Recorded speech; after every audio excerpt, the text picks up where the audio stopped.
जीवत पुत्रिका व्रत विधि तथा व्रत कथा। इस व्रत को पुत्रवती स्त्रियां पुत्र की जीवन रक्षा के उद्देश्य से करती है। इस व्रत के करने से उन्हें पुत्र शोक नहीं होता।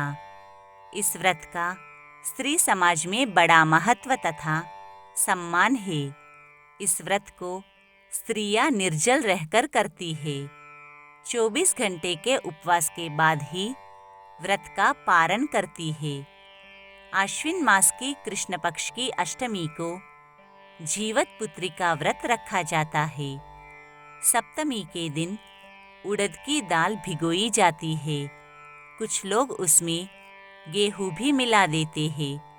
अष्टमी के दिन प्रातःकाल व्रती स्त्रियां उनमें से कुछ दाने साबुत ही निगल जाती है।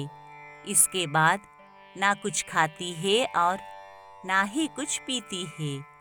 उस दिन उड़द तथा गेहूं के दान का बड़ा महात्म्य है। जीवत पुत्रिका व्रत की कथा। जीमुतवाहन नामक राजा बड़े दयालु तथा धर्मात्मा थे। एक दिन वे पर्वत पर घूमने गए। उस पर्वत पर मलयवती नामक राजकन्या देव पूजन के लिए आई हुई थी। वहाँ एक दूसरे को देखते ही उनके हृदय में प्रेम हो गया। परस्पर प्रेम दर्शन का यह दृश्य राजकुमारी के भाई ने देखा था।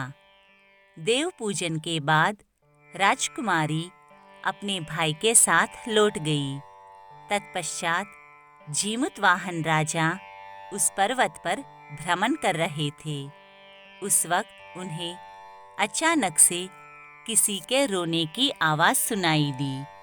वे उस आवाज की ओर चल दिए।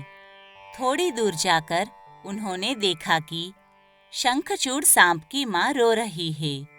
उन्होंने उससे रोने का कारण पूछा तो उसे पता चला कि उसका एकमात्र पुत्र आज गरुड़ के भोजन के लिए जाने वाला है।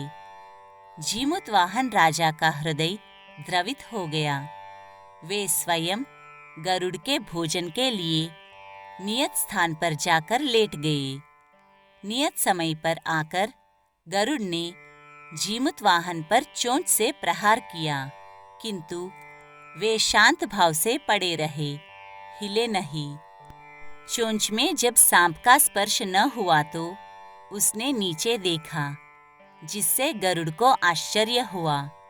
वह सोचने लगा कि यह कौन पड़ा है। जब गरुड़ ने उसे खाना बंद कर दिया तो जीमुतवाहन ने पूछा, आपने खाना क्यों बंद कर दिया? मेरी नसों में अब भी रक्त प्रवाहित हो रहा है। मेरे शरीर में मांस है। लगता है कि अभी तुम्हारी भूख मिटी नहीं। ऐसा सुनकर गरुड़ जीमुतवाहन को पहचानकर पश्चाताप करने लगा। गरुड़ ने शांत भाव से सोचा कि यह तो दूसरे के लिए प्राण दे रहा है और एक मैं हूँ कि प्रतिदिन अपनी भूख मिटाने के लिए दूसरों की जान लेता हूँ।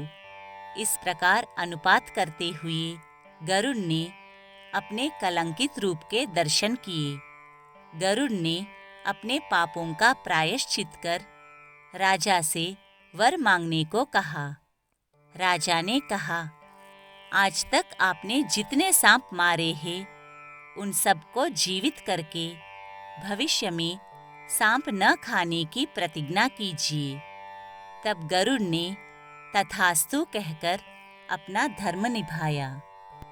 जब यह घटना घटी उसी समय राजकुमारी के पिता तथा भाई राजा जीमुतवाहन की खोज करते करते वहां पहुंचे।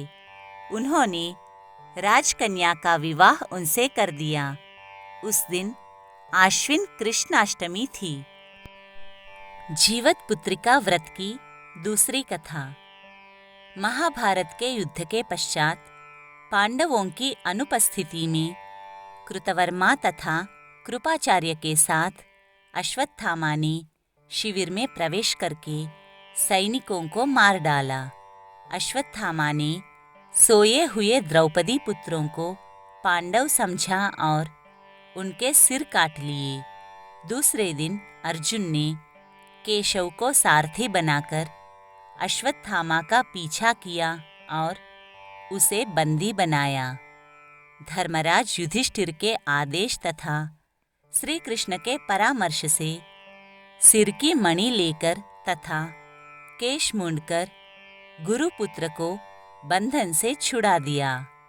अश्वत्थामा ने अपमान का बदला लेने के भाव से अमोघ अस्त्र का प्रयोग पांडवों के वंशधर उत्तरा के गर्भ पर किया। पांडव उस अस्त्र का प्रतिरोध न कर सके। उन्होंने भगवान केशव की शरण पकड़ी। भगवान ने सूक्ष्म रूप से उत्तरा के गर्भ में प्रवेश करके गर्भ की रक्षा की, किंतु जब पुत्र पैदा हुआ तो वह मृतकप्रायः था। भगवान ने उसे प्राण दिया। वही पुत्र पांडव वंश का भावी कर्णधार राजा परीक्षित हुआ। परीक्षित को इस प्रकार जीवन दान देने के कारण इस व्रत का जीवत पुत्रिका नाम पड़ा है। उड़दों का निगलना श्री कृष्ण का सूक्ष्म रूप में उदर प्रवेश माना जाता है। अतः इस दिन भगवान श्री कृष्ण की पूजा की जाती है।